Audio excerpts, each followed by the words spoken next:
pinanggan akong mga higalag kay igsuonan kapamilya nga nagpaminaw karon sa tibuok kapupudan sa Visayas ug Mindanao nga diin kutob mabati kini nga tuang broadcast ang Ginoo magapanalangin kanimo ang Dios magauban kanimo og kanatong tanan. Welcome sa tuang tulumanon tingog sa paglaom special edition nga magatagi kini sa pulong sa Dios kanhan ay kini pinagi sa usa ka Sabbath School quarterly lesson nga giplaster kini pinagi sa Sabbath School Department of the General Conference of the Seventh-day Adventist Church.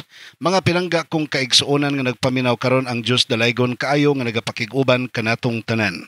Sa lipat ang padayon sa unahan, gusto na akong ipahibalo kaninyo nga karong adlaw kauban ko ninyo dinhi sa LCMBN studio sa Banson's Residence dinhi dapita sa Dakbayan sa Digos.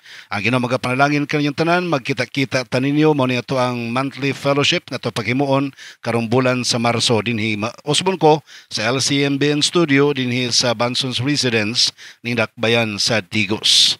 Ato mga kapamilya usab sa tibuok kapupudan sa Luzon, sa Visayas, Mindanao o worldwide nga nagasubaybay sa tuang broadcast via internet sa www.lcm-philippines.org. Okay, mga pinangga kong kaigsuonan, atong pataliwad ang kinig sa kapag-ampo, dapito na to balang espiritu mag-ampot ta. Dalaygon og balaan mo nga Dios nga na ikaw sa kitasan sa mga langit, dako mong kalipay nga ikaw nagahatag kanamog tibok simana nga panalangin o nining taknaa sa adlawng igpapahulay, ikaw takos nga pagasimbahon og pagadaygon, gumikan kay ikaw nagauban og nagahatag kanamo sa mga among panginahanglan og wala ikaw magkulang sa imong pagtuman sa imong mga saad alang sa imong mga alagad. Ginoong Dios, dalaygon ikaw sa nga tanan o dawata kami sa mong pagsimba kanimo, himuha kaming takos sa imong pagkamatarong, sa pagkawalaan pinagi sa pagpahat o sa paghatag nimo ni anak kanamo. Pasayloa kami sa among mga sala, Ginoo, panalangin ang mga naminaw karon, ang mga nagbalatian labi na gyud, hikapa sila, ayuha in town sila. Ang tanang mga donors, mga sponsors ni nga programa panalangin in town. Ang tanang kawanin ning station nga di na play kini nga broadcast ug ang tanang mga magbubuhat nimo o Dios, mga ordinadong ministro, mga nagdumala sa buhat sa tibok naong sayuta dinhi sa organized church sa Seventh-day Adventist worldwide, imong panalanginan ug ang tanan nga mga nagakapamilya o nakikapamilya sa LCM, imo pong panalanginan.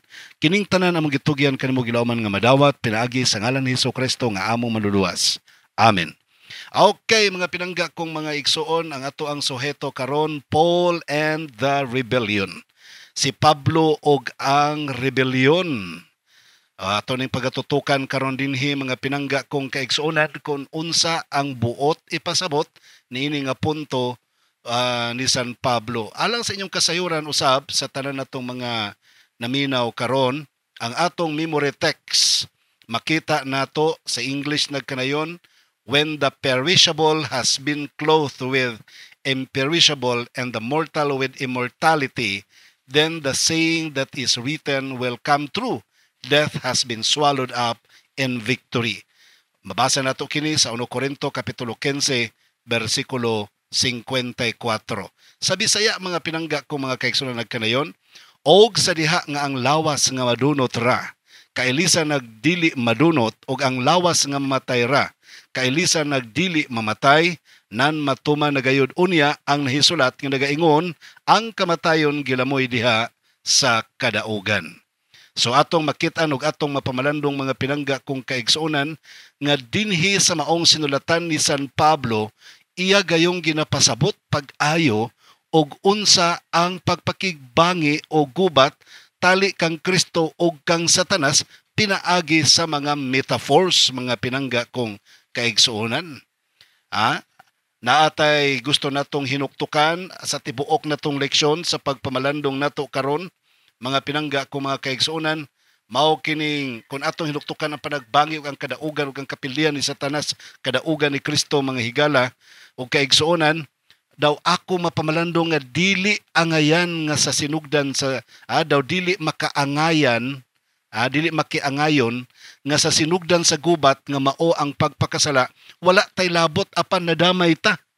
Apan bisan pa ni ana, mapasalamaton kita og dako kay bisan wala kitay nahimo o nahatag o napaambit sa mga pag-antos o sa kamatayon ni Ginoong Hesus sa krus, apan giapil kita niya sa iyang pagtubos nga mao ang epekto sa iyang kamatayon sa krus.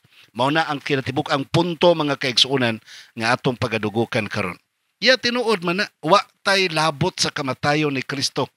Mga kaigsuonan, wa tay nahimo sa iyang kamatayon, wa tay natabang, wa tay na-contribute mga higala, pero gi-apil ta niya. Gitagaan ta niyang chance nga maapil pinaagi sa pagtuo. Although mingon ta nga mura man unfair man nga wa milabot atong pagpakasala ni Adan og ni Eva, ngano nadamay man mi ayaw kabalaka kay sa kamatayon po ni Kristo bisag wa ta mo apil og antos gipaapil ta niya. Gipasabot ni San Pablo mga pinangga ko mga kaigsuonan, usbon ko pinaagi og mga sambingay or metaphors. Ang metaphors mga kaigsuonan aron masabtan nato og unsay kahulugan sa maong panagbangi ug unsaon pagpakigubat batok si Satanas. Now, buti pasabot ni San Pablo o gipasabot pag-ayo ni San Pablo sa iyang mga sinulat ang dakong away o mao kini ang musunod natong pagahisgutan mga pinangga kong mga kaigsuonan. Muning ato ang pagahisgutan karon. Una, gipasabot ni San Pablo sa Roma 5:12 ngadto 21 ang mananaog nga mao ang ikaduhang Adan. Okay? Ikaduha, gipasabot ni San Pablo ang manggugubat nga mao ang iglesia. Una, iglesia isip nga mao ang gambalay, 1 Corinto 6, versikulo 6 ngadto sa 15.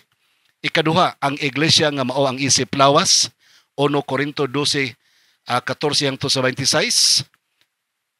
Og another point ni San Pablo mga higala mao ang galamiton nga mao ang tibuok nga hinagiban sa Dios. Nga mabasa nato sa Tibok kapitulo 6 gikan sa 11 hangtod sa 17 sa libro sa Epeso.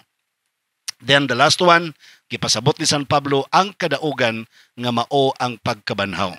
Makita nato kana sa 1 Corinto kapitulo 15, 12, 18 o 50 ngadto sa 58. Okay.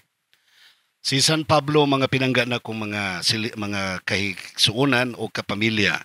Ilado kaayo o known kaayo siya sa pagkamaayong mopasabot labi na gyud sa maayong balita. So iyang gi-plaster kini pag-ayo aron ato ang masabtan kining tanan og unahon nato sa paghisgot kining mahitungod sa ang mananaog nga mao ang ikaduhang Adan. Nga mabasa nato sa Roma kapitulo 5 bersikulo 12 hangtod sa 21. Ato mapamalandong dinhi ngog ato makit-an nga gipasabot gyud mga pinangga kong mga kaigsuonan nga pinaagi kang Adan sa pinaagi sa paglapas ni Adan, pinaagi sa pagpili ni Adan ngadto kang Satanas. Nagsugod ang kasalanan og mikuyanap kini sa tibuok kalibutan. Sa Roma kapitulo 5 bersikulo 12, busa maingon nga ang sala misulod sa kalibutan pinaagi sa usa ka tawo, ang kamatayon misulod pinaagi sa sala, og nga tungod niini ang kamatayon mikuyanap ngadto sa tanang mga tawo sanglit ang tanang mga tawo nakasalaman. Muna akong giingon ninyo nga wa tay labot sa desisyon nila ni Adan og ni Eva kaniadto ila rato pero nadamay ta usa makaingon tang unfair mga pinangga kong kaigsuonan nga anong gidamay man ta niya na. Pero sa laing bahin usab ang Dios mga pinangga kong mga kaigsuonan nagpadala og ikaduhang Adan or second Adam. Kabalo ka tungod sa kahoy nga gidili sa Dios ang bunga sa pagkaon alang kang Adan ug kang Eva dito sa tanaman sa Eden, ug tungod usab kang Adan ug sa iyang paglapas ang sala ug ang kamatayon mikaylap sa tanang tao sa tibuok nga kalibutan. Pero wa man puta pasagdi sa Ginoo apan gisulbad kini ni Kristo pinaagi sa kamatayon dito sa krus. So atong mapamalandong mga higala ang kaanindot karon sa plano sa Dios o ang iyang gibuhat alang sa kaluwasan sa tao niya. Busa tungod sa kamatayon ni Kristo didto sa Kalbaryo, pinaagi usab sa baol nga krus og tungod kang Kristo labaw sa tanan ang kinabuhi nitubod alang sa tanang mga tao sa tibuok nga kalibutan. So imagine that dunay parallelism nga nahitabo. Tungod sa kahoy sa tanaman sa Eden nga katong kahoy nga gibawal ang bungang ipakaon, nakasala ang tao. Pero tungod po sa baol nga krus nga dito sa Kalbaryo sa krus mga higala, baol nga kahoy, naluwas pod ang mga tao. Tungod sa unang Adan nakasala ang mga tao. Tungod sa ikaduhang Adan nga mao si Kristo, nakalingkawas pod ang mga tao gikan sa kasalanan. Ang sunod nga punto dinhi karon og atong pamalandungon, wala tay na contribute sa kamatayon mga kaigsuonan ni Ginoong Hesus. Kadtong kahimtanga to dili to mahimog kita-kita lang. Dito na to makaya og kita lang mga pinangga kung kaigsuonan. Mahimo to nga ang manunubos gayud nga gikan sa langit mao ang magbugti sa iyahang kinabuhi alang kanatong tanan. Dili to mahimog iyang idiligar lang og usa ka tawo, duha ka tawo aron lang nga maluwas ang mga nakasala. Buti pasabot mga pinangga kung mga kaigsuonan nga wala inani ang punto wala gidelegate ni Kristo mga kaigsuonan sa lain nga mga binuhat aron sa pagluwas sa tao. Gibuhat niya ang tanan. Siya mismo ang nagpakamatay. Siya mismo ang nanaog aron maluwas ang tao sa kinabuhing walay ngadtos kinabuhing walay katapusan. So unsa pa kaha ang kulang nga wala pa nabuhat ni Kristo mga higala alang sa kaluwasan sa tao. Kung ako simba ko lang palayo, dili ko maluwas mga pinangga kong mga kaigsuonan. Kana nga punto dili nako na ikapangulipas o di nako na ibasol pa og lain. Kay walay babuhat ang tao sa akong kaluwasan ug dili na pod mahimo nga mubasol ko kang Ginoong Hesus. Akong ipasangil ni Kristo nga mo hinungdan wala ko maluwas kay alang sa atong kasayuran gihimo na niya ang tanan. Gihimo na niya ang tanan alang kanato. Og wala kitay bahin nga nahimo aron makatabang sa iyang pagluwas kanato. Apan gihatag kini niya kanimo og kanako mga higalag kaigsuonan isip usa ka libre nga mga butang. Muna akong giingon kaganina nga daw dili makaangayon nga sa sinugdan sa gubat nga mao ang pagpakasala. Wala tay labot apan nadamay ta. Apan bisan pa ni ana mapasalamaton kita og dako kay bisan wala kitay nahimo o nahatag o napaambit sa mga pag-antos og sa kamatayon ni Ginoong Hesus sa krus. Apan giapil kita niya sa iyang pagtubos nga mao ang epekto sa iyang kamatayon. Now, ato ta sa ikaduhang punto. Ang iglesia isip kauban ni Kristo sa pagka-manggugubat. Pero gipasabot pag ni San Pablo, unsang iglesia? Isip gambalay. Isip gambalay mga pinangga ko mga kaigsuonan. Sa 1 Corinto kapitulo 3 bersikulo 9, matud pa ni San Pablo, kay kami mga masig ka magbubuhat nga iya sa Dios, kamo mao ang inuma sa Dios, ang binalay sa Dios. But pasabot, iyang gipakasama mga kaigsuonan ang iglesia sa usa ka uma nga giuma pag-ayo, giamuma pag-ayo sa atong Dios. Sa di pa ta mobasa og dugang pa nga mga punto mga kaigsuonan sa pagpasabot ninyo niana.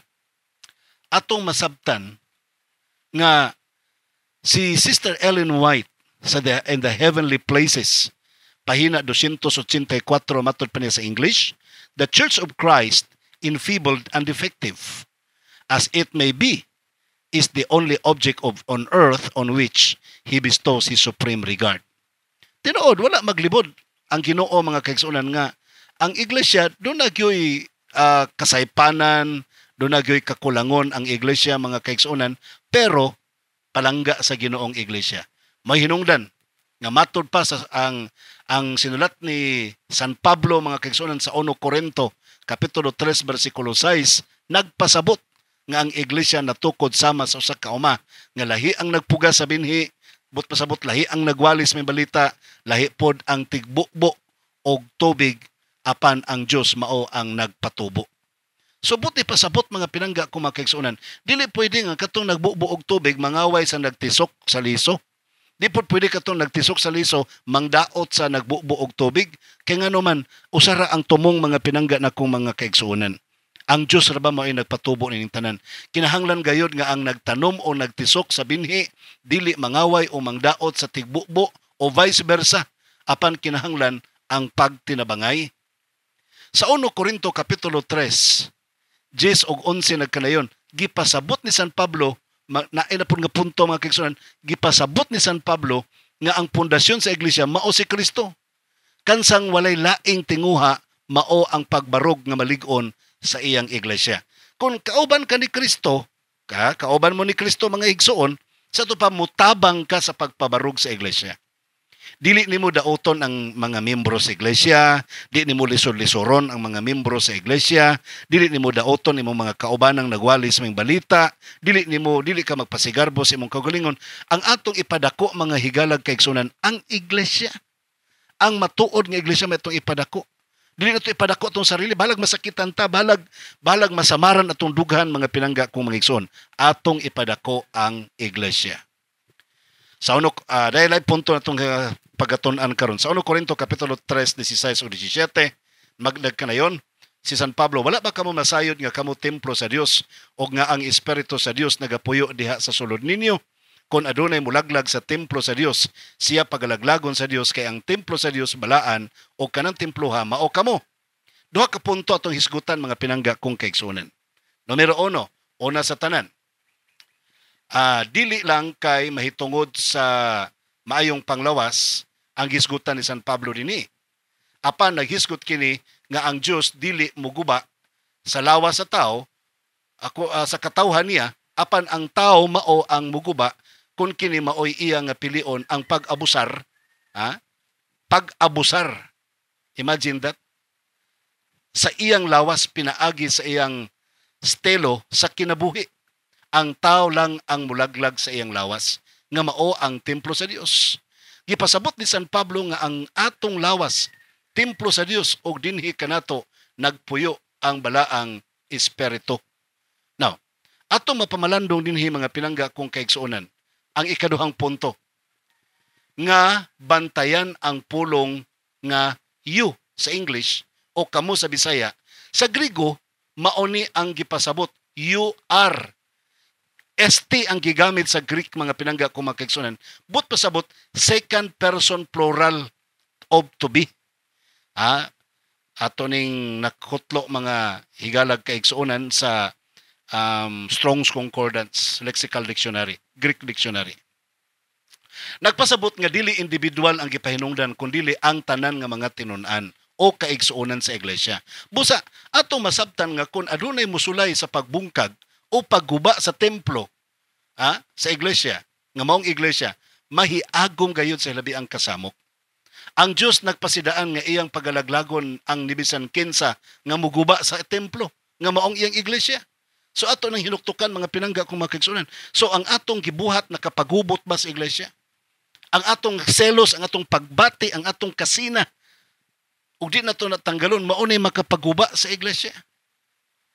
Ang ubang pundok, ang ubang mga kaigsunan nagsige kampanya nga pasulod og membro sa iglesia.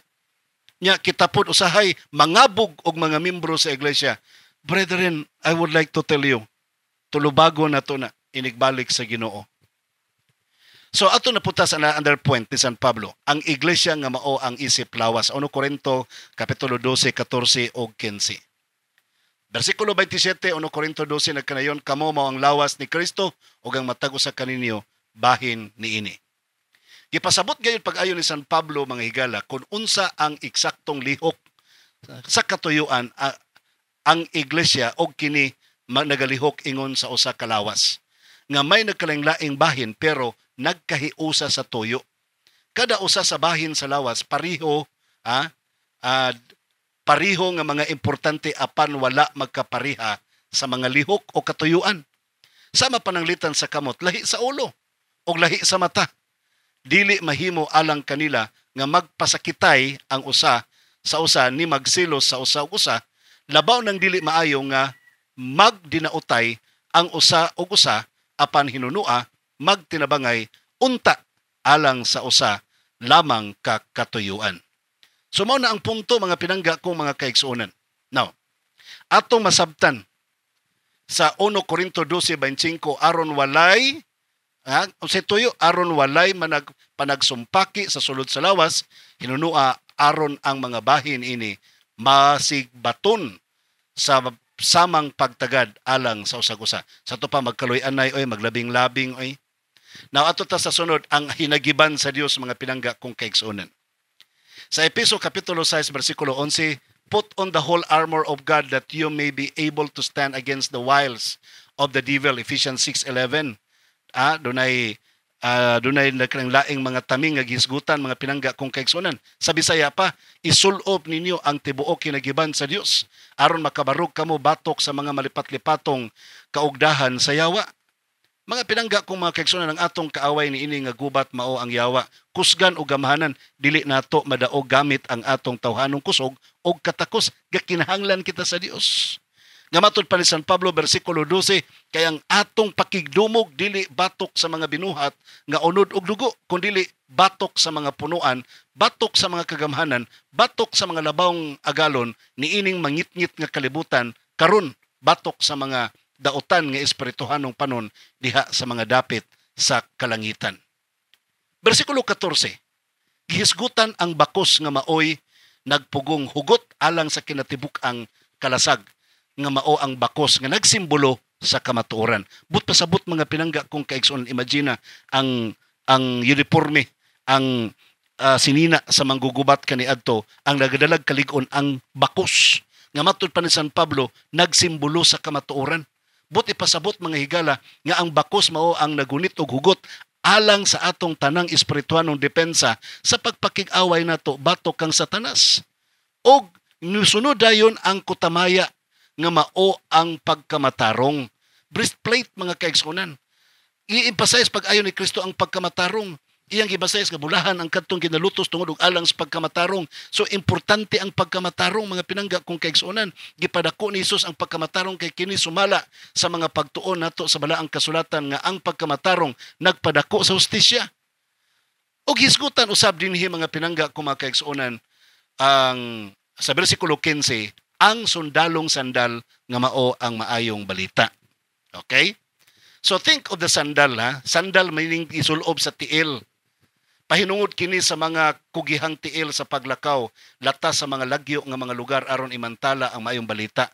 Ayaw kalimot sa Genesis 3:15 katong pundasyon sa prophecy ang kadaugan ni Kristo sa pagpakig-away. Bersikulo 15, ang yawa mosamad sa tiil sa kaliwat sa babae nga mao si Jesus. Tiil, nganong tiil mga kaigsuonan? Nagpasabot aron ang pagwali mababagan ug lakip na ang tiil sa mga salin sa kaliwat sa babay, iyang samaran ug gani sobra pa kay iya silang gubaton nga mga nagbantay sa sugo sa Dios og nagpanghimatuod mahitungod kay Hesus. Sa ato pa nagwali mahitungod kang Hesus. Pinadayag 12 bersikulo 17. Sunod mga pinangga kong mga kaigsuonan sa bersikulo 16, gisgutan ang taming nga mao ang pagtuo. Taming sa pagtuo, but pasabot, mao kini ang sagang sa tanang gapasan sa pana nga itira sa yawa aron ang katawhan sa Dios malimbungan og malaglag. Sa tupad duna tay panagang depensa mga kaigsuonan. Bersikulo 17, gisgutan usab ang salukot nga mao ang kaluwasan. Salukot nga mao ang kaluwasan, gikatumbas kini sa korona sa kaluwasan nga gipahat ni Hesus kanato og sa katapusan mao ang espada nga mao ang espiritu nga mao ang pulong sa Dios. Sumala pa sa bersikulo 17. O kining espada nga mao ang pulong sa Dios, mga pinangga kong kaigsuonan, bugtong hinagiban panalipod sa atong kaugalingon kini. Sama sa paggamit ni Hesus sa pulong sa Dios sa dihang gitintal siya sa yawa. Mga pinangga kong mga kaigsuonan, sa katapusan, ang katapusan nga kaaway gibuntog pinaagi sa pagkabanhaw ni Hesus. Sa tupa, nining gubata mga kaigsuonan, mudaog ang tao pinaagi, nidaog ang tao pinaagi sa kabatayon ug pagkabanhaw ni Ginoong Hesus. Kabalo ka mga pinangga ko mga kaigsuonan, sa 1 Corinto 15:54 ug sa diha nga ang lawas nga madunot ra kailisa nagdili madunot ug ang lawas nga mamatay ra kailisa nagdili mamatay, nan matuman na gayud unya ang nahisulat nga nagaingon ang kamatayon gilamoy sa kadaugan. Wala untay kadaugan nga atong nabatnan karon kung si Kristo natapos lang sa lubnganan ug wala nabanhaw. Wala pod untay kadaugan kung ang mga magtutuo kang Kristo ug ang mga dili parihong natapos lang sa lubnganan ug walay pagkabanhaw alang kanila. Si Pablo nagtudlo nga ang atong kadaugan garantisado gayud pinaagi ni Kristo. Ang iyang pagkabanhaw maong atong seguridad. Mabanhaw usab kita sama sa iyang pagkabanhaw. Sumala sa 1 Korinto 15:20 ug 20-22. Busa ang atong paglaom mga higalag kaigsunan. Wala mahimutang niini lang nga kinabuhi apan sa kinabuhi nga walay katapusan kauban kang Ginoong Hesus. Ang Ginoo magapanalangin kanato natay panahon usbon ko karong adlaw kauban ta din ninyo dinhi sa LCMB in studio dinhi sa Banson's Residence nindak bayan sa Digos alang sa tuang monthly meeting, monthly fellowship. Ang Ginoo magapanalangin kaninyo. See you there. Usbon ko wala gyud tay panos pakikuban kaninyo sa ngalan lamang kanimo nga among kapamilya ug kan Jesus Christ nga ato ang great provider. Ako usab inyong kapamilya nimong ulipon sa pagwali sa may balita. Pastor Israel Villaverde first magaingon kanimo malipayong adlawng igpapahulay.